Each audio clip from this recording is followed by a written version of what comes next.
For this video, we will be demonstrating basic checkpoint setup with one and multiple units. While these are the generally recommended procedures, optimal setup may vary in specific applications. For this demonstration, the units will be running on battery, but the setup remains the same for units connected to a power outlet. First, we'll demonstrate a single unit setup with one walkthrough and one divesting table. Space the table about 2 to 3 inches from the walkthrough to avoid bumping and interfering with the unit. One staff member will stand in behind the machine as a secondary screener with a screening device.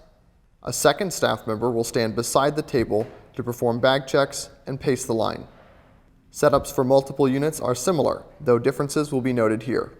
For each 2 units, you will have a table, 2 to 3 inches of separation, a walkthrough, 3 to 4 inches of space, about the length of a fist on its side, a second walkthrough, 2 to 3 inches of space, and another table.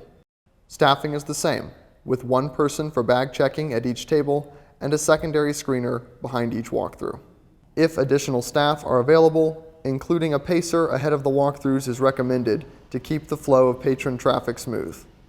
For additional units, units should be spaced with about 6 feet between units of each pair. This is approximately the space required to put the 2 tables with their respective bag checkers between unit pairs.